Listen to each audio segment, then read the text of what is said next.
Hello, good morning students. आज हम class 12 में जो हमारे चल रहे हैं आनुवंशिक विकार यानी कि जेनेटिक डिसऑर्डर, तो उन्हीं जेनेटिक या हेरिडिटी डिसऑर्डर में आज हम एक पूरी टेबल बनाएंगे। इस टेबल में जो है सारे आनुवंशिक विकार के नाम और उनके क्या क्या लक्षण हैं, क्या इफेक्ट पड़ता है मानव के शरीर पर और वो किस प्रकार के हैं, ऑटोसोमल हैं या लिंग संलग्न हैं। इससे हमें ये फ़ायदा मिलेगा कि सारी चीज़ें एक जगह सिस्टमेटिक ढंग से मिलेंगी, जिससे हमें आसानी होगी समझने में और लर्न करने में। तो आइए आज देखते हैं आनुवंशिक विकार यानी सम हेरिडिटी डिसऑर्डर ऑफ मैन। मनुष्य के शरीर में जो हेरिडिटी से डिसऑर्डर उत्पन्न होते हैं उनको देखते हैं।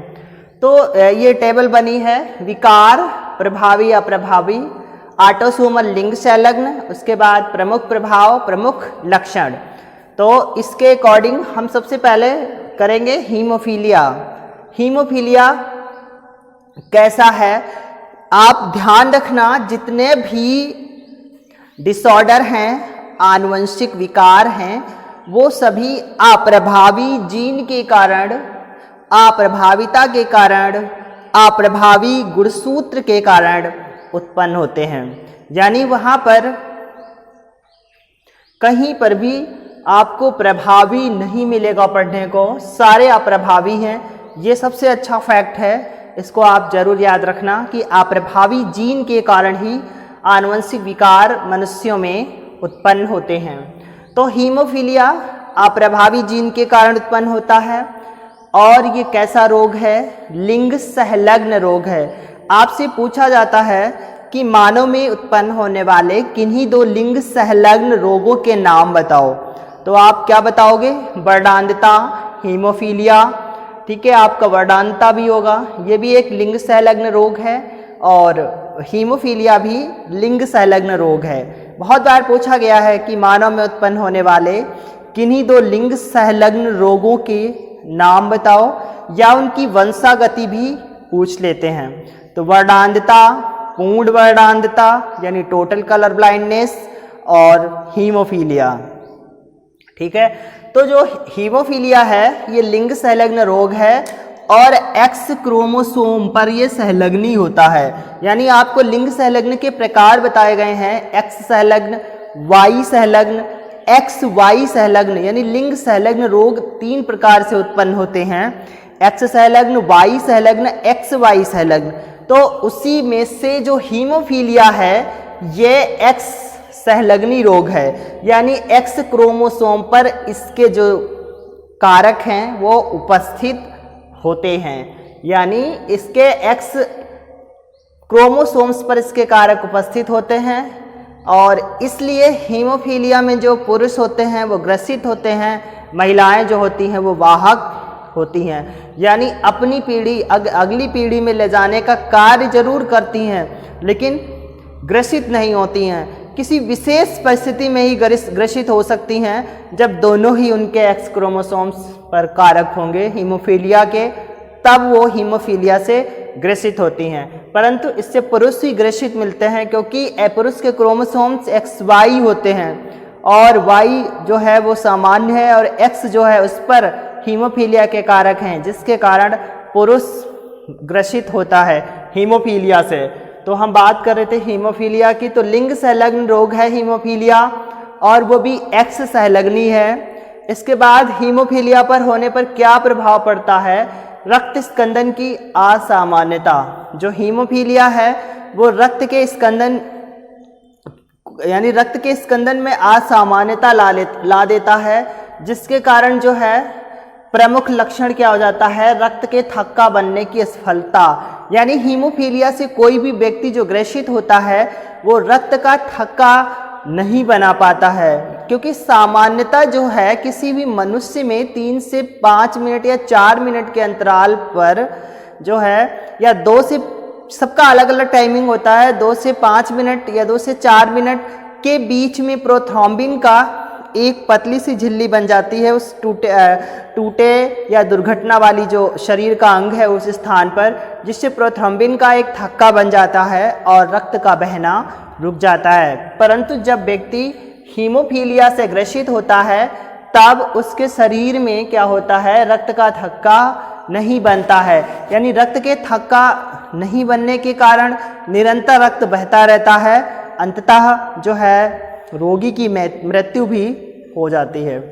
ठीक है, तो ये था रक्त का थक्का ना बनना हीमोफीलिया के कारण। हीमोफीलिया रोग है, रक्त का थक्का ही नहीं बनने देता है और प्रभावी है, लिंग से अलग नहीं। ये मोस्ट इम्पॉर्टेंट है, आप बहुत अच्छे से इसको पढ़ना, क्योंकि काफ़ी बार पूछा भी गया, एग्जाम्पल्स में भी पूछ लेते हैं, कुछ शॉर्ट क्वेश्चंस में भी पूछ लेते हैं कि हीमोफीलिया रोग हो जाने पर मनुष्य में क्या प्रभाव पड़ता है, उसके क्या लक्षण हैं। तो रक्त के स्कंदन की असामान्यता हो जाती है, रक्त स्कंदित नहीं हो पाता है, जिसके कारण जो है मनुष्य में थक्का नहीं बन पाता है, रुधिर का थक्का नहीं बन पाता है।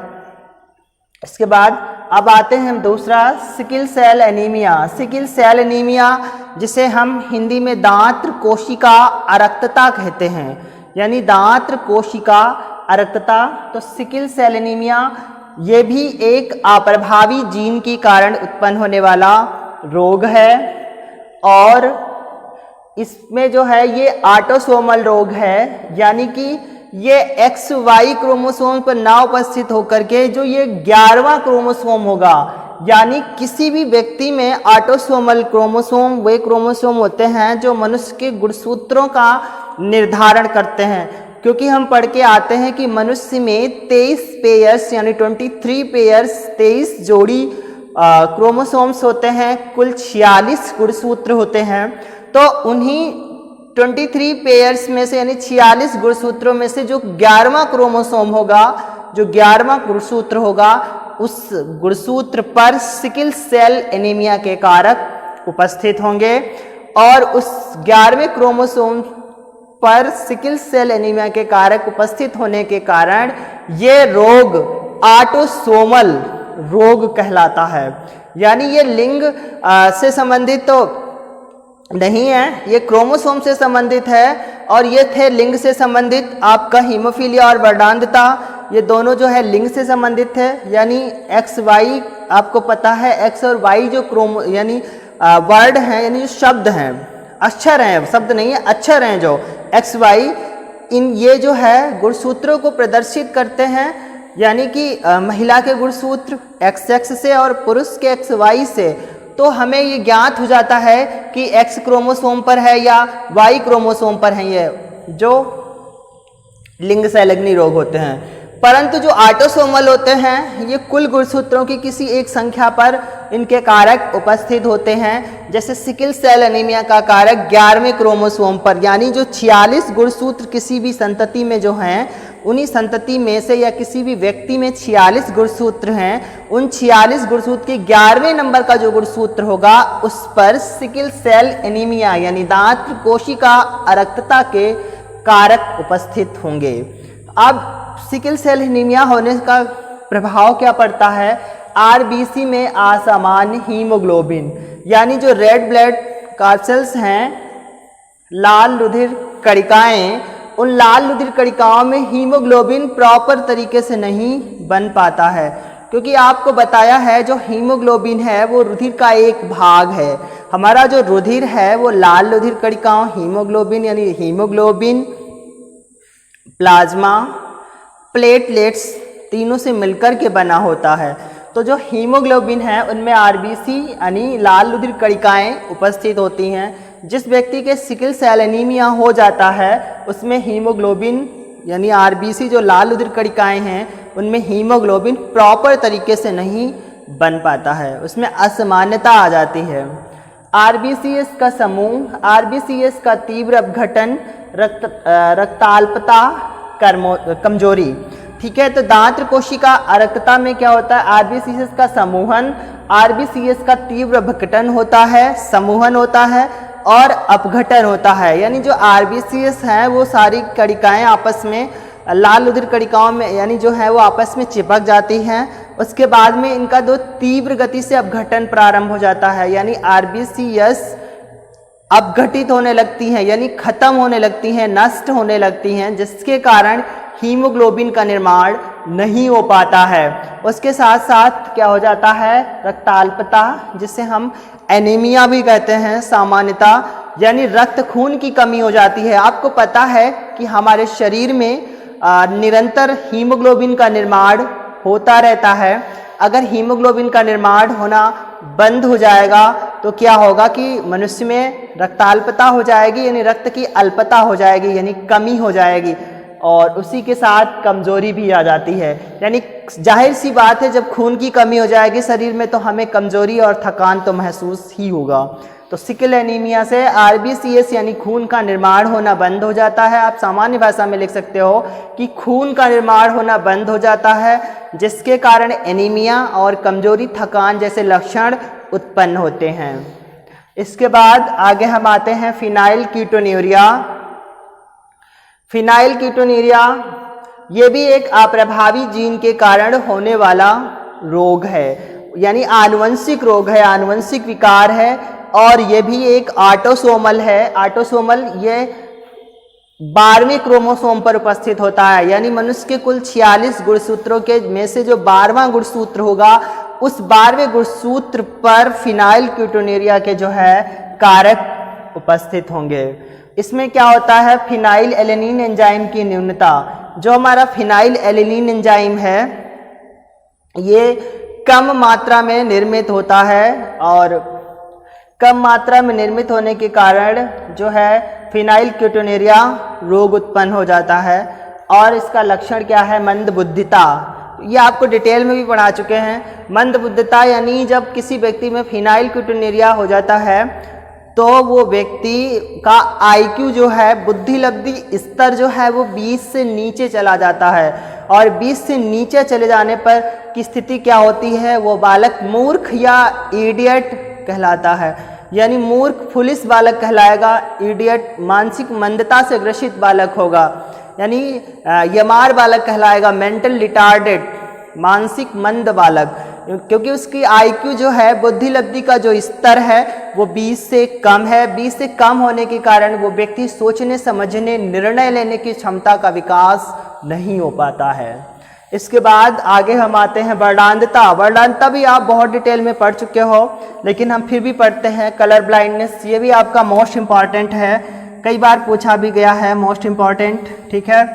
वर्णांधता ये भी एक अप्रभावी जीन के कारण उत्पन्न होने वाला लिंग सहलग्नी रोग है, ठीक है। लिंग सहलग्नी आनुवंशिक विकार है। आप ऐसे लिख सकते हो कि वर्णांधता एक अप्रभावी जीन के कारण उत्पन्न होने वाला लिंग सहलग्नी आनुवंशिक विकार है। और इसके बाद आते हैं कैसा है लिंग सहलग्नी है और किस पर इसका जो है कारक होता है, एक्स क्रोमोसोम पर होता है, वाई पर नहीं होता है, ठीक है, ये ध्यान रखना। जो वाई पर आपका होगा हाइपरट्राइकोसिस, आप पिन्ना पढ़ाया था आपको, मनुष्य के कानों पर बड़े बड़े बालों का होना, ठीक है, उसे पिन्ना भी बोलते हैं, या हाइपरट्राइकोसिस आप पिन्ना भी बोला जाता है। मनुष्य के शरीर पर या मनुष्य के शरीर के उपस्थित कानों पर बड़े बड़े बालों का होना वो आपका वाई क्रोमोसोम पर होता है, इसलिए वाई क्रोमोसोम के होने के कारण वो पुरुषों में ही दिखाई देता है, महिलाओं में सामान्यतः ये रोग नहीं होता है। तो हम यहाँ पर बात कर रहे थे वर्णांधता की, तो आ जाते हैं। वर्णांधता जो है लिंग संलग्नी रोग है, वो भी एक्स क्रोमोसोम पर इसके कारक उपस्थित होते हैं। और जब कोई व्यक्ति वर्णांधता से ग्रसित हो जाता है, यानी कलर ब्लाइंडनेस से ग्रसित हो जाता है, तो उसमें लाल व हरे कोण में न्यूनता, यहाँ पर एक होगा लाल हरे कोण में न्यूनता, ठीक है। कोण क्या होता है, ये लाल और हरे रंग को पहचानने की एक क्षमता होती है, ठीक है। लाल हरे कोण में न्यूनता अर्थात वो व्यक्ति लाल और हरे रंग की जो पहचानने की क्षमता है उसमें अक्षम हो जाएगा। इसलिए इसका प्रमुख लक्षण क्या होगा, लाल व हरे रंग में विभेद ना कर पाना, यानी लाल व हरे रंग में अंतर ना कर पाना। एक प्रश्न बनता है कि वर्णांधता से ग्रसित व्यक्ति रेलवे ड्राइवर या पायलट क्यों नहीं नियुक्त किए जाते हैं? क्योंकि वर्णांता से ग्रसित व्यक्ति लाल व हरे रंग में अंतर या भेद नहीं कर पाते हैं, जिसके कारण इनको रेलवे ड्राइवर या पायलट नहीं नियुक्त किया जाता है। ऐसा 1-2 बार पूछा गया है। तो ये था आपका वर्णांता। अब हम आते हैं अगले रोग पर, थैलेसीमिया।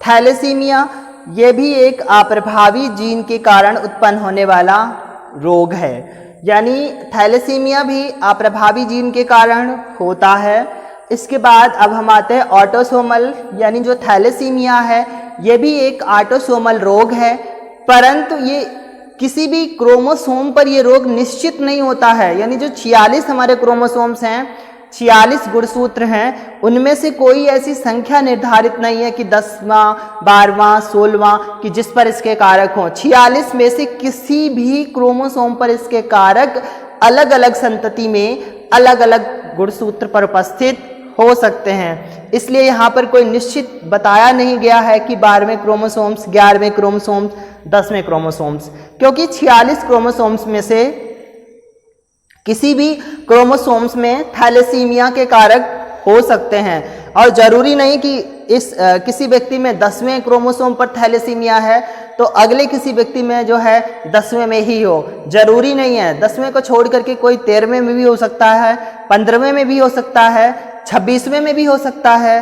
ठीक है, तो इस प्रकार से यहाँ पर ये निश्चित नहीं किया गया है कि कौन से ऑटोसोमल क्रोमोसोम्स पर थैलेसीमिया के कारक होते हैं। आइए अब देखते हैं प्रमुख प्रभाव क्या होता है। हीमोग्लोबिन की अल्फा बीटा ग्लोबिन श्रृंखला का कम संश्लेषण, क्योंकि हीमोग्लोबिन का जब निर्माण होता है तो उसमें अल्फा और बीटा 2 प्रकार की श्रृंखलाएं जो है हीमोग्लोबिन का संश्लेषण करती हैं। जब व्यक्ति थैलेसीमिया से ग्रसित हो जाता है तो उस व्यक्ति में हीमोग्लोबिन की जो 2 श्रृंखलाएं हैं, ये ग्लोबिन प्रोटीन का नाम है। आपसे एक प्रश्न भी पूछा जाता है कि हीमोग्लोबिन में उपस्थित कौन सी प्रोटीन होती है या हीमोग्लोबिन का निर्माण कौन सी प्रोटीन के द्वारा होता है, तो आप जवाब दोगे ग्लोबिन प्रोटीन के द्वारा। 1 नंबर का क्वेश्चन पूछा जा सकता है कि हीमोग्लोबिन किस प्रोटीन के द्वारा निर्मित होता है, तो ग्लोबिन प्रोटीन के द्वारा निर्मित होता है। तो हीमोग्लोबिन में जो अल्फा और बीटा की श्रृंखलाएं हैं, यानी अल्फा बीटा श्रृंखलाएं ग्लोबिन प्रोटीन के द्वारा संश्लेषित करके हीमोग्लोबिन का निर्माण करती हैं। परंतु जब व्यक्ति थैलेसीमिया से ग्रसित हो जाता है तो उस व्यक्ति में हीमोग्लोबिन की जो अल्फा बीटा ग्लोबिन प्रोटीन की चेन है, जो श्रृंखलाएं हैं, उनका कम संश्लेषण होता है या संश्लेषण होना पूर्णतः रुक जाता है, जिसके कारण वो व्यक्ति थैलेसीमिया से ग्रसित हो जाता है। और जब कोई व्यक्ति थैलेसीमिया से ग्रसित होता है तो उसमें क्या क्या लक्षण उत्पन्न होते हैं। देखिए, हीमोलिटिक एनीमिया। हीमोलिटिक एनीमिया इसलिए लिखा गया है कि उसमें विशेष तौर पर हीमोग्लोबिन की कमी हो जाती है। वैसे अगर रक्त की कमी बताया जाए, खून की कमी बताया जाए, तो रक्त की कमी में बहुत, यानी और भी रक्त के अवयव की कमी हो सकती है, जैसे प्लेटलेट्स गिरना, प्लाज्मा का निर्माण कम होना, हीमोग्लोबिन का निर्माण कम होना या रुक जाना, उसकी प्रोटीन के और सारे अवयव भी आ जाते हैं। परंतु जब हम हीमोलिटिक एनीमिया की चर्चा कर रहे होते हैं, तब हीमोलिटिक एनीमिया में क्या है कि विशेष तौर पर हीमोग्लोबिन की कमी हो रही होगी, तभी उसको हीमोलिटिक एनीमिया उत्पन्न होगा, यानी हीमोलिटिक रक्ताल्पता होगी। हीमोलिटिक मानी हीमोग्लोबिन की कमी के कारण होने वाली एनीमिया।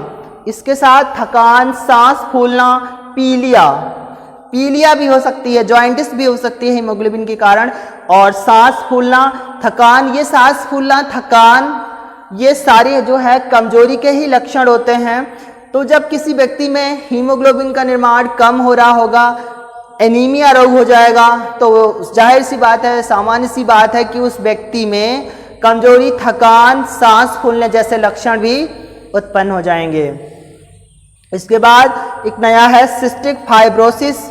ये इसके बारे में अभी तक नहीं पढ़ा है, फिर भी हम जानने का प्रयास करते हैं। सिस्टिक फाइब्रोसिस जो डिजीज है ये भी एक अप्रभावी जीन के कारण उत्पन्न होने वाला जेनेटिक या हेरिडिटी डिसऑर्डर है, क्योंकि जितने भी हेरिडिटी डिसऑर्डर हैं, जितने भी जेनेटिक डिसऑर्डर हैं, वो सारे के सारे अप्रभावी जीन के कारण ही होते हैं। तो सिस्टिक फाइब्रोसिस भी अप्रभावी जीन के कारण होने वाला हेरिडिटी डिसऑर्डर है और ये भी ऑटोसोमल है, परंतु ऑटोसोमल किस पर ऑटोसोमल है?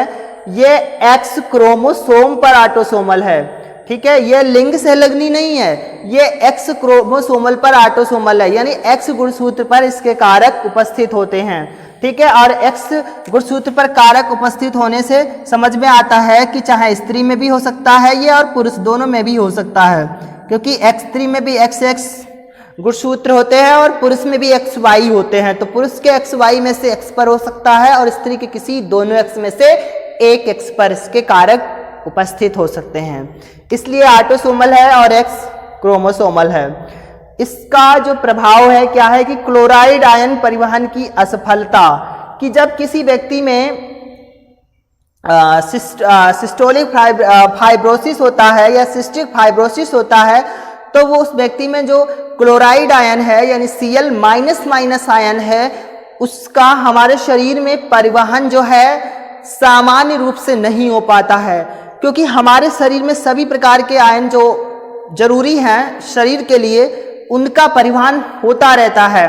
तो जब सिस्टिक फाइब्रोसिस हो जाएगा किसी व्यक्ति में, तो उस व्यक्ति में जो NaCl है सोडियम क्लोराइड, उनमें से Cl जो है क्लोराइड आयन यानी Cl- आयन यानी प्लस Cl- जो आयन है उसका परिवहन असामान्य रूप से होगा, यानी सामान्यता जैसा होता था वैसा नहीं हो पाएगा।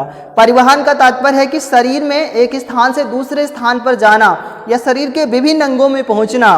तो जो विभिन्न अंगों में जो क्लोराइड आयन पहुंच रहा है वो सामान्य रूप से नहीं पहुंच पाएगा जब वो व्यक्ति सिस्टिक फाइब्रोसिस से ग्रसित होगा। और इसके कारण क्या लक्षण उत्पन्न होंगे? फेफड़ों में म्यूकस जमा हो जाना। जो हमारे लंग्स हैं यानी जो हमारे शरीर के प्रमुख श्वसनांग फेफड़े हैं, फेफड़े श्वसन अंग हैं, श्वसनांग हैं, इनमें म्यूकस जमा हो जाएगा। म्यूकस जिसे हम सामान्य भाषा में गांव में बलगम या खखार कहते हैं, तो वो इस प्रकार का यानी म्यूकस में जो है मटेरियल जमा हो जाएगा, जिसके कारण उस व्यक्ति को सांस लेने में तकलीफ होगी और खांसी जुकाम जैसी स्थिति उत्पन्न हो जाएगी। यकृत व पैंक्रियाज में असामान्यता, यकृत यानी जो लीवर है हमारा, उसमें भी कुछ दिक्कत समस्या उत्पन्न हो जाएगी। उसके साथ में पैंक्रियाज में भी असामान्यता उत्पन्न हो जाएगी। ये दोनों जो अंग हैं ये हमारे शरीर में जो है अनेक प्रकार की होने वाली मेटाबॉलिज्म प्रोसेस यानी उपापचय क्रियाओं में भाग लेते हैं। तो जब व्यक्ति में सिस्टिक फाइब्रोसिस हो जाएगा तो यकृत और पैंक्रियाज दोनों ही काम करना सामान्य रूप से बंद कर देंगे, जिसके कारण उसको कई सारी और भी डिजीज यानी बीमारियां उत्पन्न हो जाएंगी। इसी के साथ आज का प्रमुख टॉपिक था हेरिडिटी डिसऑर्डर ऑफ मैन, यानी मनुष्य में कुछ आनुवंशिक विकार समाप्त होते हैं। आप इस पूरी टेबल को बहुत ही सुंदर और साफ बना करके अच्छे से लर्न करना। इस टेबल से आपके कई सारे क्वेश्चंस तैयार होंगे, यानी कोई ये लॉन्ग क्वेश्चन में नहीं फंसेगा, लेकिन शॉर्ट क्वेश्चंस बहुत सारे तैयार होंगे। यहाँ से लिंग संलग्नी रोग के नाम, उनके कारक, उसके साथ साथ में आनुवंशिक विकार के बाद में ऑटोसोमल भी रोग पूछे जाते हैं। कई सारे यहाँ से क्वेश्चंस तैयार होंगे। आप अच्छे से लिखना और अच्छे से इसको लर्न करना।